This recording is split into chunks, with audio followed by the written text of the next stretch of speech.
حضرت جنید بغدادی رحمت اللہ تعالی علیہ فرماتے ہیں، جب میں اپنے ماموں سے مرید ہوا نا حضرت سری سختی سے، تو میں نے ان سے وظیفہ پوچھا۔ لوگ کہتے ہیں کہ کامل پیر نہیں ملتا، تو میں کہا کرتا ہوں کہ مرید ہی کوئی نہیں ملتا، کوئی مرید نہیں، سارے تویزوں والے ملتے ہیں۔ کہتے ہیں حضرت صاحب آپ مہربانی کریں، ایسی پھونک ماریں کہ سویرے اٹھوں تو میرے پلنگ کے نیچے 2 توڑے نوٹوں کے پڑے ہوئے ہوں۔ تو یہ حضرت صاحب کو یہ والی پھونک آتی ہوتی تو وہ اپنے پلنگ پہ نہ مار لیتے، تیرے پلنگ پہ ہی مارنا تھی ان کو یہ پھونک۔ کہتے کوئی ایسا کام چلے کہ وہ پیسہ ہی پیسہ ہو جائے۔ تو میں نے کہا یہ جو تجھ سے 1000 روپیہ لے رہا ہے، 2000 لے رہا ہے، اگر یہ پھونک ہوتی تو یہ پہلے اپنی پٹاری پہ مارتا۔ بھائی طریقت اور تصوف کس چیز کا نام رکھا ہے؟ پہلی بات تو یہ ہے کہ مرید کا وہ تصور ہی نہیں کہ میں نے معرفت الہی حاصل کرنی ہے، میں نے اللہ کی بارگاہ تک جانا ہے۔ رویہ بالکل دوسرا ہے۔ جب میرا رویہ یہ ہے تو پھر سامنے والے کا بھی تو وہی ہوگا نا۔ اس لیے کہ جیسی میری نیت ہوتی ہے لوگ بھی مجھے ویسے ہی ملا کرتے ہیں۔ حضرت جنید بغدادی کہتے ہیں، جب میں اپنے مرشد گرامی حضرت سری سختی رحمت اللہ علیہ کی بارگاہ میں گیا، مرید ہوا، تو میں نے وظیفہ پوچھا، تو حضرت نے مجھے وظیفہ بتایا۔ وظیفہ توجہ ہے میری بات پر؟ وظیفہ بتایا۔ میں نے کہا حضور کیا وظیفہ ہے؟ کہنے لگے تو نے اس بات کا تصور جمانا ہے، ہونٹوں سے رٹا نہیں لگانا، تو نے تصور جمانا ہے۔ کیا؟ تو نے تصور جمانا ہے کہ اللہ میرے ساتھ ہے اور اللہ مجھے دیکھ رہا ہے، اللہ میرے ساتھ ہے اور اللہ مجھے، یہ رٹا نہیں لگانا ہے لفظوں کے ساتھ، اس کا تصور جما، اللہ میرے ساتھ ہے اور اللہ مجھے، اس پر غور کر، اس کا رٹا لگا۔ پتہ ہے نیک کون ہوتا ہے، پرہیزگار کون ہوتا ہے؟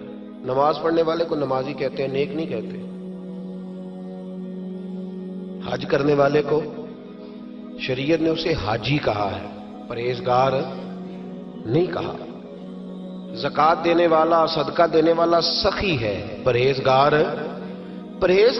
کس کو کہتے ہیں؟ متقی کس کو کہتے ہیں؟ جو گناہ سے بچتا ہے، جو اللہ سے ڈرتا ہے، جو محتاط زندگی گزارتا ہے، جو بے تکے جملے نہیں بولتا، جو بے تکی سوچے نہیں سوچتا، جو فضول سوالات نہیں کرتا، جو مبہم زندگی نہیں گزارتا، جو اپنے وقت کو ضائع نہیں کرتا، جو کبھی بھی اس رستے پہ نہیں پڑتا جس رستے پہ اسے کوئی کام نہ ہو، جو بڑھ کے آگے اپنا آپ دکھاتا نہیں، جو ہر روز بھاگ کے اس طرف نہیں ہوتا کہ کوئی مجھے بھی جاننے لگ جائے، کوئی مجھے بھی سمجھنے لگ جائے، وہ متقی نہیں۔ متقی تو وہ ہے جو گناہ سے بچے، اللہ سے ڈرے۔ حضرت عبداللہ بن عمر رضی اللہ تعالیٰ عنہ فرماتے ہیں کہ میں مدینہ منورہ سے نکلا ایک سفر کے لیے، میں نے کچھ کھجوریں، کچھ سرکہ، کچھ خشک چیزیں ساتھ رکھ لیں کیونکہ سفر لمبا تھا۔ فرماتے ہیں کہ میں ابھی کچھ فاصلہ میں نے مدینے کا طے کیا تو ایک صحرا آیا، دوپہر کا وقت ہو گیا تو میں کھانا کھانے لگا۔ رمضان کا مہینہ نہیں تھا، محرم سفر کے ایام چل رہے تھے۔ میری باتیں سمجھ تو آ رہی ہے نا آپ حضرات کو؟ سب کو آ رہی ہے؟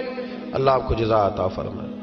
کہتے ہیں میں دوپہر کے کھانے کے لیے وہاں رکا، میں نے وہ کھجوریں نکالی، سرکہ نکالا، کھانے لگا تو ایک چرواہا بکریاں چراتا آ گیا۔ وہ نوجوان تھا، اس کے چہرے پر میں نے بڑی روشنی دیکھی، غریب آدمی تھا، بکریاں چراتا تھا۔ ہم لوگ بھی جب کھانا کھانے بیٹھتے ہیں تو کوئی آ جاتا ہے تو اس کو دعوت دیتے ہیں، بھئی آ جا تو بھی کھانا کھا لے۔ کہتے ہیں میں نے اسے کہا کہ میاں آ جا روٹی کھا لو، کہنے لگا نہیں اللہ آپ کو جزا دے، میرا دل چاہتا تھا کہ کوئی میرے ساتھ کھا لے۔ اللہ کے بندوں کی خواہش ہوتی ہے نا کوئی مہمان مل جائے۔ فرماتے میں نے دوبارہ کہا بھئی آ جاؤ کھا لو، کہنے لگا نہیں حضور اللہ آپ کو جزا دے۔ میں نے دوبارہ تیسری دفعہ اصرار کیا، میاں تھوڑی سی کھا لے، کہنے لگا حضور اصرار نہ کریں، میں نے روزہ رکھا ہوا ہے۔ آج مزدور جو ہے نا ان سب نے رٹا لگا کے یہ سبق یاد کیا ہے کہ میں چونکہ محنت کرتا ہوں تو میں نہ بھی رکھوں تو خیر ہے۔ رمضان کے روزے بھی مزدور چھوڑ دیتے ہیں۔ اللہ کسی شخص پر وہ بوجھ نہیں ڈالتا جو وہ اٹھا نہ سکے۔ رب بندوں سے پیار کرتے، اسے پتا تھا انہوں نے مزدوریاں کرنی ہیں۔ مزدور روزہ رکھ کے دیکھے، وہ دیکھے اسے کچھ بھی نہیں ہوگا۔ حضور نے تو کہا صوم تصحو، تم روزہ رکھو اللہ تمہاری صحت میں اضافہ کر دے گا، یہ تو تندرستی والا کام ہے۔ کہنے لگا حضور روزہ رکھا ہوا ہے۔ حضرت عبداللہ ابن عمر رضی اللہ تعالیٰ عنہ کہتے ہیں میرے دل میں خیال آیا پتہ کروں کہ صرف روزے دار ہے کہ نیک بھی ہے، صرف روزے دار ہے کہ نیک بھی ہے، صرف نمازی ہے کہ نیک بھی ہے۔ صرف حاجی ہے کہ اللہ سے بھی ڈرتا ہے؟ ذرا دیکھوں تو صحیح، آزماؤں۔ آپ فرماتے میں اٹھ کے قریب گیا، کھانا میں نے کھا لیا تو بکریاں تھی اس کے پاس، 300-400 بکری چرا رہا تھا، تو ایک بکری کی پشت پہ میں نے ہاتھ پھیرا، میں نے کہا بیچو گے بکری؟ کہنے لگا حضور میں چرواہا ہوں، دیہاڑی پہ کام کرتا ہوں، مزدوری لیتا ہوں، ان کا مالک تو کوئی اور ہے۔ تو آپ فرماتے میں تو پہلے دیکھنا چاہتا تھا کہ نیک بھی ہے کہ نہیں، تو میں نے اسے کہا کہ بکریوں کے مالک سے کہہ دینا ایک بکری بھیڑیا لے گیا ہے، کہہ دینا مالک سے۔ تو آپ فرماتے ہیں جب میں نے اسے دیکھا نا تو غریب تھا، پھٹے ہوئے کپڑے تھے۔ دامان توکل کی یہ خوبی ہے کہ اس پر پیوند لگے ہوتے ہیں پر دھبے نہیں ہوتے۔ آپ فرماتے ہیں کہ میں نے کہا کہ کہنا کہ بھیڑیا لے گیا تھا۔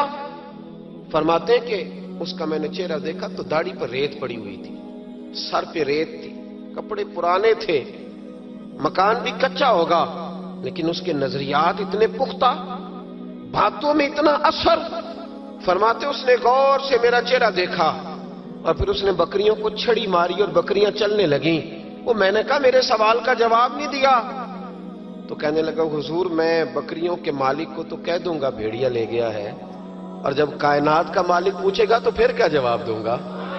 جب عرش کا مالک پوچھے گا تو پھر کیا جواب دوں گا؟ اللہ بھی تو پوچھے گا نا، تو اللہ کو کیا بتاؤں گا؟ حضرت عبداللہ ابن عمر رضی اللہ، ایک تقریر ہوتی ہے، میں لچے دار خطاب کروں گا، میں بڑا زبردست اثر ڈالوں۔ سرکار سے دل جس نے سنوارا ہوگا، اس کی قسمت کا بلندی پہ ستارہ ہوگا، اس کی قسمت کا بلندی پہ ستارہ ہوگا، عشق سرکار سے دل جس نے سنوارا